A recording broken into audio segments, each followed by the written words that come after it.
It was supposed to be the perfect family getaway. A road trip filled with laughter, snacks, and the promise of wide-open skies. But somewhere in the vast, unforgiving desert of New Mexico, a family vanished without a trace. For 7 long years, the world forgot about them.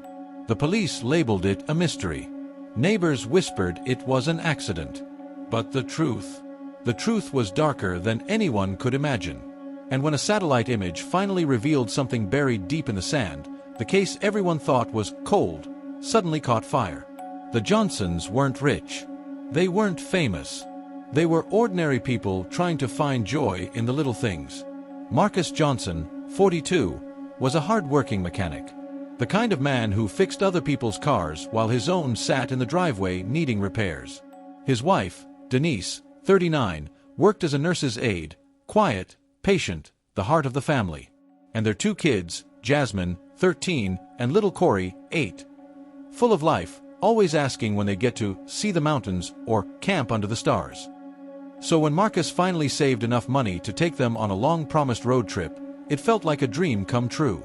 They packed the old minivan, loaded up snacks, and took off toward Arizona. But somewhere along Highway 70, just outside the desert town of Socorro, their trail went cold. At first, people thought maybe they'd broken down. A flat tire. A dead battery. Something simple. But when days passed, and no calls came, suspicion grew. Police searched the highways. Flyers went up. Denise's co-workers prayed at church. Jasmine's classmates left her locker decorated with notes. But the Johnsons? Gone. The town moved on. People whispered about cartel violence, about hitchhikers, about bad luck in the desert. Only one person refused to let go: Marcus's younger brother, Elijah. Elijah knew Marcus. He knew his brother would never abandon his family, never just vanish. And he wasn't about to let the world bury their memory. But every time Elijah went to the police, they dismissed him. Cases like this go cold all the time. People disappear in the desert. It happens. And worst of all, maybe they wanted to disappear. It was a slap in the face. A reminder of how society looks at families like the Johnsons. Black, working class, disposable. But Elijah refused to be silent. For 7 years, Elijah carried the weight alone. He visited the desert on anniversaries, leaving flowers by the mile marker where they were last seen. He wrote letters to journalists. He begged investigators to reopen the case. Nothing. 7 years of silence. 7 years of whispers. 7 years of fighting a system that didn't care. Until one day, something changed. It started with a college student. A young geology major named Carla was doing a research project, studying satellite images of New Mexico for signs of erosion. She was scanning photos when she noticed something strange, a rectangular shape, half buried in the sand. It didn't look natural. Curious, she cross-referenced the coordinates with old news reports. And that's when she saw it. The Johnson family's missing van was last seen right near that area. Carla sent the image to the sheriff's office. At first, they ignored it. But Elijah wasn't about to let this lead die. He contacted Carla himself. Together, they drove out into the desert, the sun beating down, the air dry and still. And when they got to the site, there it was. A rusted, sand-covered minivan. The Johnsons' van. 7 years buried, waiting for the world to notice. When investigators finally came, they expected to find tragedy. A simple accident. A family lost to the desert. But what they found inside the van told a different story. The windows were shattered, not from heat, but from force. The doors bore dents, like someone had rammed them off the road. And in the back seat, Elijah noticed something the police overlooked: Jasmine's old notebook, tucked under a seat. The last page read, "There's a truck following us. Daddy says don't look. Mommy's crying." Chills ran down Elijah's spine. This wasn't an accident. This wasn't bad luck. This was murder. The discovery shook the town. For years, the police had written the Johnsons off. Now they were forced to admit Elijah was right all along. But the bigger question loomed: who had chased them off the road? Rumors spread. Some said it was smugglers. Others whispered it was a local with too much power and too many secrets. And then Carla, digging deeper into satellite archives, found something even more chilling. Another image. Taken the same night the Johnsons vanished. A truck. Parked just yards from the crash site. A truck that looked eerily familiar to someone Elijah had always suspected.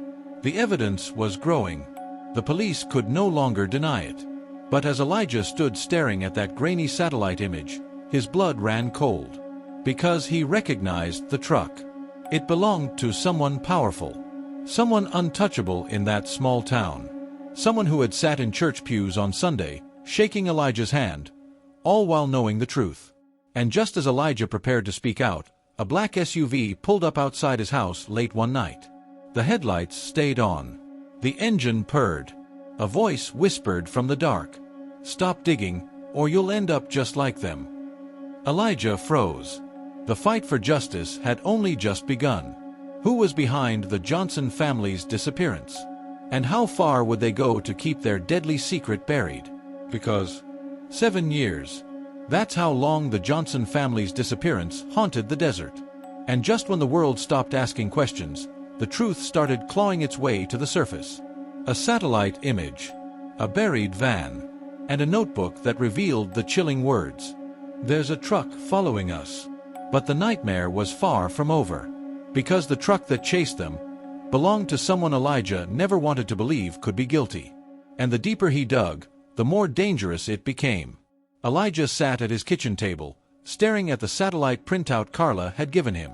The grainy outline of the truck burned in his mind. It wasn't just any truck. It was Sheriff Daniels's truck. The same man who dismissed the Johnsons' case. The same man who looked Elijah in the eye and said, "People disappear in the desert all the time." Elijah's chest tightened. Suddenly, all the years of silence, the ignored evidence, the cold stares at the station, they all made sense. The sheriff hadn't just failed the investigation. He had been covering his tracks. Carla warned him to be careful. You don't just go accusing a sheriff without proof. He'll bury you before the truth comes out. So Elijah played it smart. He retraced Marcus's route that night. He searched old gas station security footage. He even talked to a retired deputy who remembered seeing Daniels drive out toward the desert, the same night the Johnsons vanished. Piece by piece, the puzzle came together. But every step closer brought new danger. Anonymous calls at midnight. Tires slashed on his car. And that black SUV that wouldn't stop circling his block. Still, Elijah refused to stop. Because now, this wasn't just about Marcus, Denise, Jasmine, and Corey. It was about exposing the rot in the system. The very system that let a powerful man decide which families mattered, and which ones could be erased. Elijah went public. He stood at the steps of City Hall, holding the satellite image in one hand and Jasmine's notebook in the other. "This isn't just a missing persons case," he shouted. "This is a murder covered up by the very man sworn to protect us." The crowd gasped. Cameras flashed. For the first time in 7 years, the Johnson story was on the front page again. And Sheriff Daniels? He smirked, stood tall in front of the press and said, "This is nothing but a grieving brother making wild accusations. And if he keeps spreading lies, there will be consequences." But beneath that smug smile, Elijah saw something. Fear. The sheriff's power was cracking. Later that night, Carla received a message from an unknown number. "Meet me at the old diner, 10 p.m. I know what happened, but we can't talk on the phone." Against her better judgment, she went. Inside, a man sat in the corner booth, nervous, glancing over his shoulder. It was Deputy Harris, Daniels's right-hand man. His hands trembled as he pushed an envelope across the table. Inside were photographs, not just of the Johnsons' van, but of Sheriff Daniels's truck, parked right beside it the night of the crash.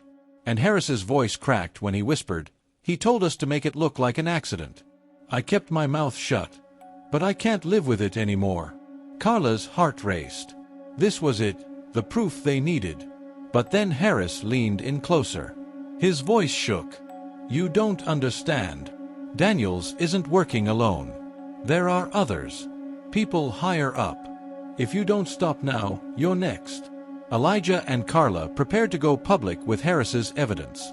The world was finally about to see the sheriff's lies crumble. But just as they stepped outside the diner, headlights flooded the parking lot. 3 black SUVs. Engines rumbling. Doors creaking open. Men in dark suits stepped out, their faces hidden. One of them called Elijah by name. "Mr. Johnson, we need you to come with us." Carla grabbed his arm, whispering, "Don't. This isn't the police." Elijah froze. The truth was finally within his reach. But so was danger unlike anything he'd faced before. Because Sheriff Daniels wasn't the only one with secrets. Who are the men in the black SUVs? What powerful people were really behind the Johnsons' disappearance? And will Elijah survive long enough to expose them? Stay tuned for part 2.